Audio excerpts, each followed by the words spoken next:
So hello everybody, and I'm really pleased to be serving this evening and joining you. This is the third week I've joined, so I'm feeling like I'm part of the community already.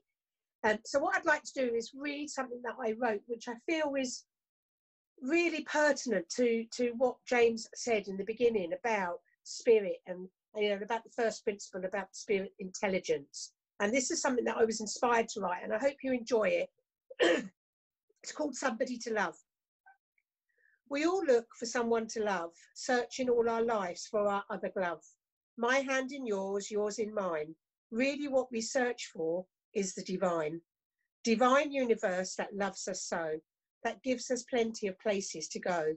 We have privilege in our world around, even if it is not always on solid ground.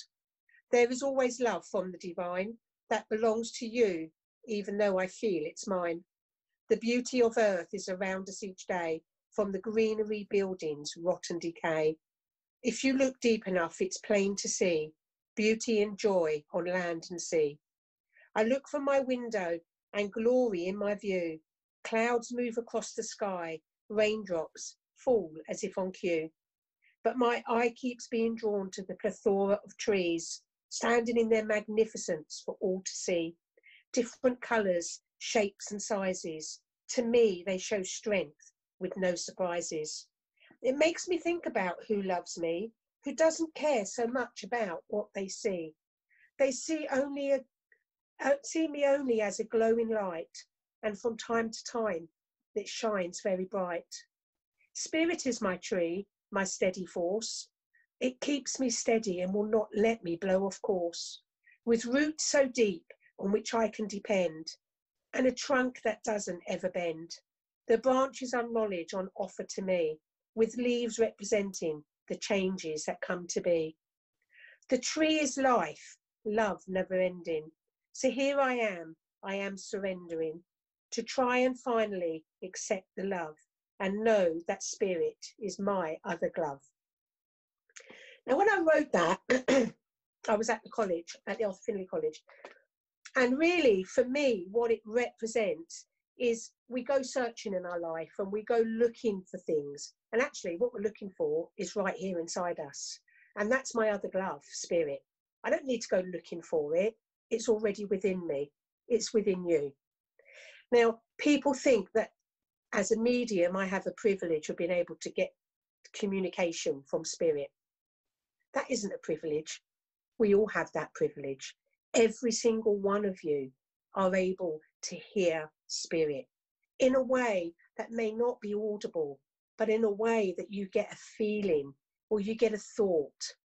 And I'd like to challenge you today on that thought. What's a thought and what's thinking? So thinking to me is, you might say, can you do this service? And I go away and think it through. Think about the format, think about how I'm going to work or what I'm going to say. That's me thinking in a logical, coherent, earthly way. But what's your thought?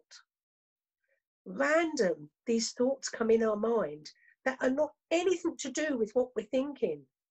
To me, that's spirit. That's either your spirit rising from within, really giving you the push or the knowledge that you need. Think about those branches that I spoke about, the knowledge that's on offer. We've just got to be able to hear it. We've got to be able to recognize that spirit are communicating.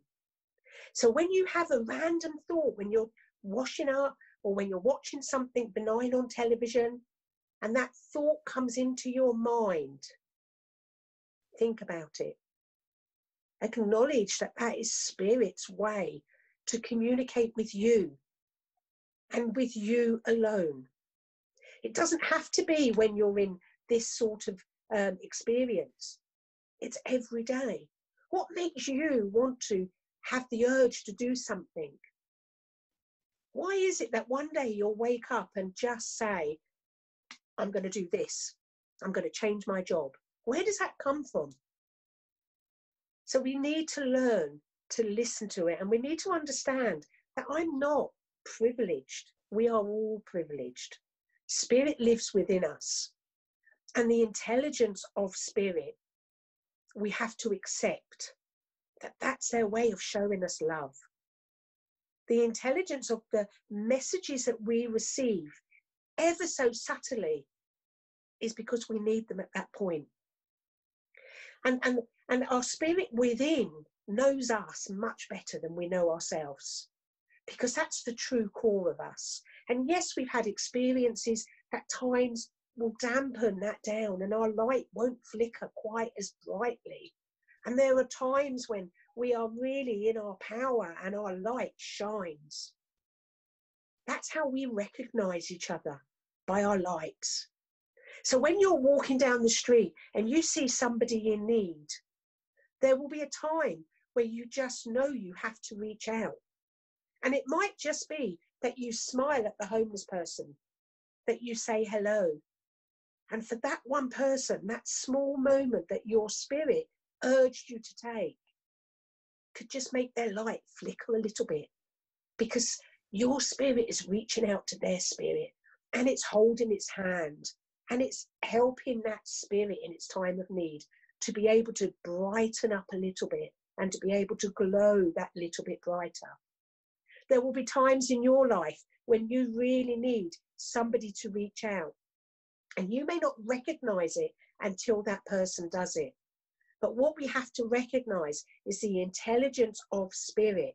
They know when it's important for us not only to give our light, but also how to receive somebody else's light, to help us in that moment, in that truth. So you don't need to go searching for your glove. You don't need to go looking for something, because that something is already here. It's your spirit, it's your light.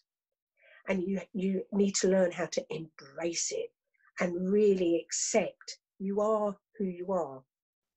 Doesn't matter about what Mayor Angelo said. It doesn't matter about what we look like on the outside. We are all the same inside. We are all light. And when we leave this existence and the physicality of life, we are light, and we will recognize each other by recognizing our lights. And that's something that we will go on to do forever. And the hardships that we have here, really, where does your resistance, where does your resilience come from?